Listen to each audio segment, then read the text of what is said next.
d'agriculture se sont associés pour vous parler des métiers agricoles, des métiers passionnants et polyvalents. Nous allons aller à la rencontre de Monsieur Poyon, exploitant en polyculture élevage laitier, et son apprentie Louise, située dans le Pas-de-Calais à Héricourt. Vous êtes le maître d'apprentissage de Louise. Est-ce que vous pouvez nous parler un petit peu de votre exploitation agricole? Oui, alors c'est une exploitation agricole, ce qu'on appelle polyculture élevage. Donc il y a à la fois un élevage laitier et à la fois la polyculture. Et ici, on travaille beaucoup sur la notion d'agroécologie, c'est-à-dire qu'on essaye de faire que les pratiques agricoles soient durables, avec notamment, par exemple, des vaches qui sont essentiellement basées sur l'herbe. Voilà. Donc c'est une particularité qui fait aussi que, pour le coup, l'exploitation peut être soit attirante, soit facile pour quelqu'un qui vient se salarier ici, ou soit pour le coup, qui peut aussi repousser. Donc c'est voilà, une exploitation particulière. D'accord.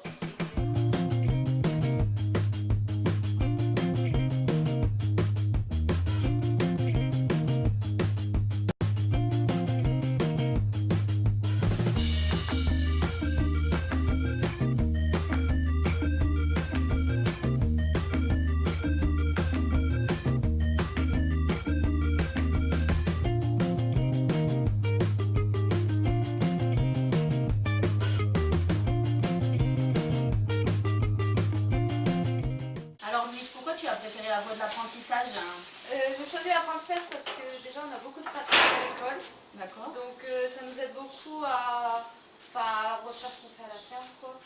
Au niveau de la théorie aussi, comme on est beaucoup à la ferme, souvent en théorie on refait à la ferme. D'accord. Tout ce qui est piqûres, tout ça.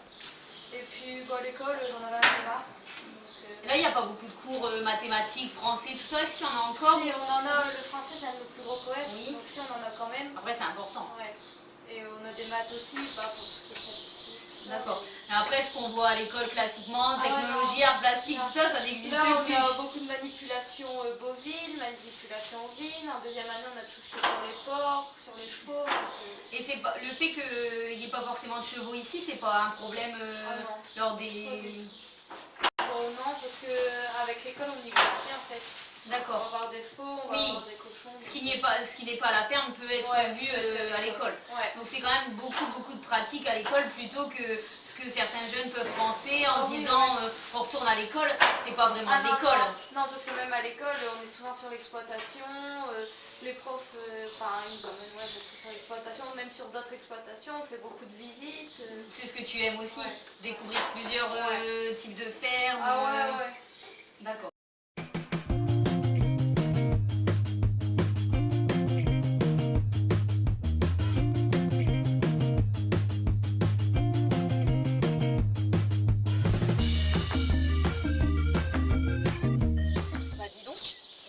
Conduire un engin comme ça.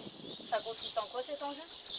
Alors cet engin il sert surtout à l'alimentation. Enfin moi je m'en sers beaucoup pour l'alimentation. Après les garçons s'en servent aussi pour les clôtures, tout ça. Mais bon c'est facile, on s'y habitue vite. Et c'est quoi ta journée type? Alors ma journée type, déjà je commence par la traite à 7h. D'accord. Après on donne tout ce qui est biberon au veau. Après pour les plus grands c'est du lait en poudre disons. D'accord. Après on nourrit les vaches comme on a dit. Ça te prend combien de temps tout ça? Bon, souvent j'en ai jusqu'à 9h30. D'accord. Et après? Après j'amène tout le monde en pâture. Et après pour la matinée, c'est tout. Après des fois s'il y a des clôtures à faire, faut aller débroussailler, mais ça t'es pas toute seule? Non, puis c'est pas tous les jours. D'accord. Et après, tu reviens l'après-midi? Ouais, le soir je reviens vers 4h, donc je remets à manger et je vais chercher les vaches en pâture, et après c'est la traite. D'accord.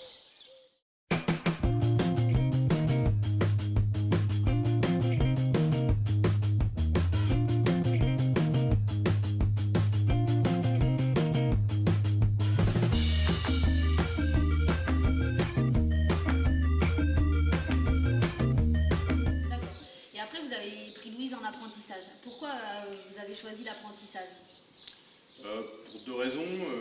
La première, comme je vous l'ai dit, j'ai créé maintenant il y a quelques années un groupement d'employeurs où en fait finalement le salariat ici c'est devenu naturel. C'est-à-dire qu'on a des gens qui viennent et qui partent. C'est un support aussi pour pouvoir créer de l'activité et du lien.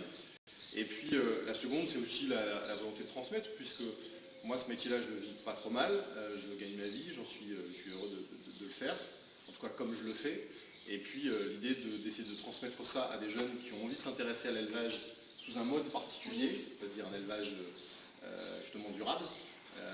C'est aussi une manière finalement, l'apprentissage, d'avoir quelqu'un qui est là concrètement tous les jours dans l'exploitation.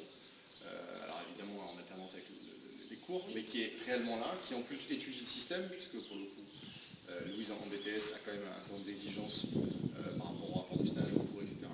Et puis de transmettre aussi son savoir-faire, en tout cas partager ça avec à la fois les salariés et puis une apprenti. D'accord, et si j'ai bien compris, Louise n'était pas du milieu agricole, elle avait fait un bac S, donc c'est intéressant pour vous aussi de lui avoir appris vraiment le métier agricole qu'elle ne connaissait pas forcément auparavant. Ben, ce qui est surtout, moi ce qui m'intéressait surtout, c'est que ce soit à la fois une fille et qu'elle ne soit pas du milieu agricole, parce que ce qui m'intéresse moi, c'est de rencontrer des gens qui sont curieux. D'accord, oui. Et pas des gens qui arrivent déjà avec des certitudes. D'accord. Voilà, donc c'était aussi, je pense que c'est dans les deux sens. La rencontre s'est faite de manière un peu impromptue, mais aujourd'hui ça se passe bien. C'est que ça marche. Voilà, c'est ça. Et le niveau BTS permet d'avoir aussi des échanges assez fructueux, puisque finalement elle est déjà une démarche réellement de s'intéresser, de comprendre ce qu'on essaie de faire ici. D'accord.